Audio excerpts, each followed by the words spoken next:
Welcome back to NGCon academy students. और work और energy के बाद जो नेक्स्ट चीज़ है वो आ जाती है हमारे पास पावर। पावर को हम लोग डिफाइन इस तरह से करते हैं कि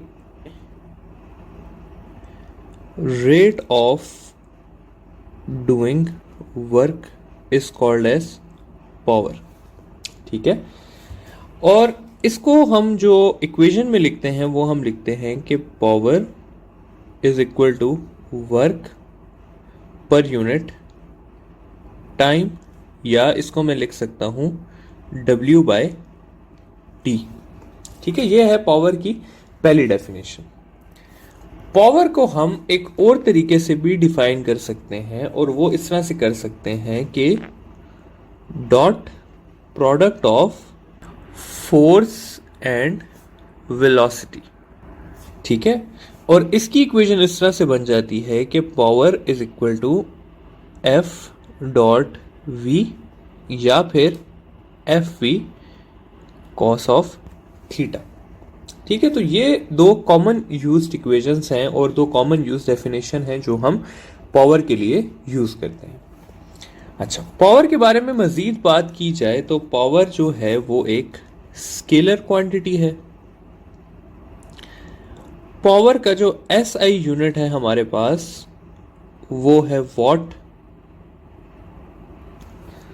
ठीक है, और जो पावर का कमर्शियल यूनिट है मैकेनिकल पावर का वो है हमारे पास हॉर्स पावर। और 1 हॉर्स पावर जो होता है वो इक्वल होता है 746 वॉट्स के। अब एक और चीज ये है कि अगर हम वॉट को देखें कि एक वॉट जो है वो किसकी इक्वल होता है, तो इस इक्वेशन के हिसाब से एक वॉट जाउल पर सेकंड के इक्वल होता है, और इस इक्वेशन के हिसाब से 1 वॉट न्यूटन मीटर पर सेकंड के इक्वल होता है। तो अगर इन दोनों में से कोई भी चीज आए तो आपको पता होनी चाहिए। ठीक है, ये जनरल बात हो गई हमारी पावर के बारे में कि पावर किस तरह से होता है, किस किस चीज के इक्वल होता है। नेक्स्ट आते हैं, पावर ही को डिस्कस करते हैं थोड़ा सा। पावर के क्वेश्चंस की तरफ आते हैं। जिस तरह हमने किया था ना कि how to solve energy problems, तो यहां पर हम इसको नाम यही दे देते हैं कि how to solve power problems. ठीक है, तो इसका जो बेसिक्स हैं वो वही है जो हमने पहले पढ़े थे। ठीक है, कि पावर जो है वो किसके इक्वल है, वर्क बाय टाइम के इक्वल है। वर्क क्योंकि गेन इन एनर्जी होता है तो यहां पे मैं लिख सकता हूं काइनेटिक एनर्जी पर यूनिट टाइम, या मैं काइनेटिक एनर्जी की इक्वेशन लिख सकता हूं half mv² divided by time, या मैं लिख सकता हूं potential energy divided by time, या mgh पर यूनिट टाइम, या हाफ kx² पर यूनिट टाइम, और फाइनली मैं इसको लिख सकता हूं F V cos theta B. ठीक है, तो ये सारी इक्वेशंस हैं जिसके थ्रू हमसे पावर के बारे में पूछा जा सकता है। फॉर एग्जाम्पल एक सवाल कर लेता हूं कि एक वाटर पंप है हमारे पास। ठीक है, ये हमारे पास एक वाटर पंप है और ऊपर एक हमारे पास वाटर टैंक है। ठीक है, इस टैंक की जो वॉल्यूम है वो है 100 लीटर्स, और ये टैंक जमीन से पड़ा हुआ है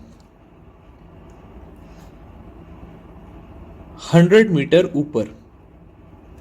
ठीक है, और इस टैंक को फिल करने में, मतलब ये जब टैंकी से ये आपका वाटर पंप स्टार्ट होता है तो ये फिल करने में हमारे लगते हैं 1000 बल्कि 100 सेकेंड्स, या इसको चलें 1000 सेकेंड्स कर लेते हैं। तो इसको फिल करने में हमारे 1000 सेकेंड्स लगते हैं। तो सवाल आपसे ये है कि आपने पावर ऑफ पंप फाइंड करनी है। ठीक है, अब वही जिस तरह हम देखते आए हैं सारा के किस तरह से हम करते हैं, तो हमसे क्या फाइंड करना है, पावर। तो पहली चीज दी हुई है हमें पावर, दूसरी चीज दी हुई है हमें हाइट, तीसरी चीज दी हुई है हमें वॉल्यूम, और चौथी चीज दी हुई है हमें टाइम। ठीक है, तो वॉल्यूम दी हुई है, टाइम दिया हुआ है, हाइट दी हुई है और पावर दी हुई है। अब हाइट इसमें एक ही इक्वेशन में है और वो है ये वाली इक्वेशन, और हमें ये वाली दो यूज करनी है, एक पावर और एक ये वाली।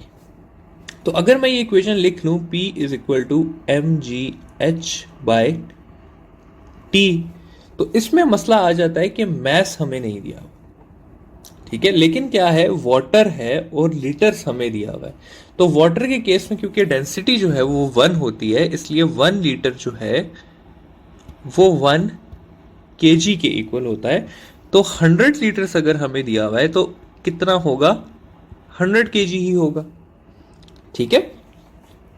तो यहां से अगर मैं आगे चीज इसको लेके चलूं तो मैं लिख सकता हूं मैस की जगह 100 केजी, जी की जगह ये, फिर नीचे 100, और टाइम हमें दिया हुआ है 1000 सेकेंड्स।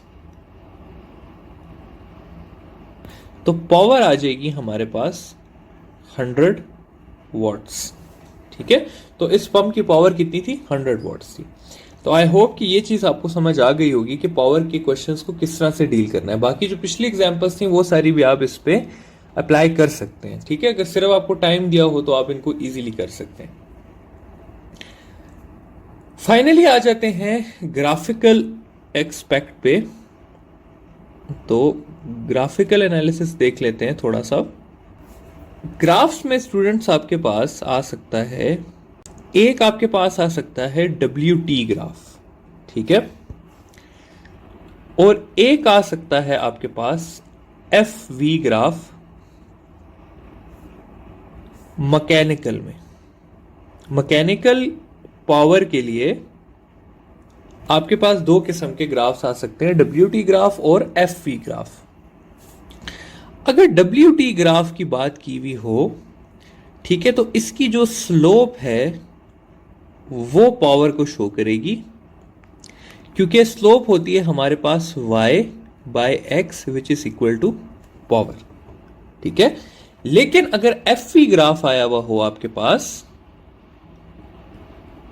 तो उसका एरिया अंडर ग्राफ जो है वो आपको शो करेगा पावर, क्योंकि एरिया अंडर ग्राफ होता है x into Y which is equal to power, ठीक है। तो आप लोगों ने ये ध्यान रखना है कि आपको किस ग्राफ की बात की है, WT ग्राफ की बात की हुई है या FV ग्राफ की बात की हुई है, ठीक है। एक और चीज यहां पे मैं आपको रिमाइंड कराना चाहता हूं कि हमने इलेक्ट्रिकल करंट वाले चैप्टर में पढ़ा था कि पावर जो है, इलेक्ट्रिकल पावर इक्वल होती है area under graph of potential and current graph,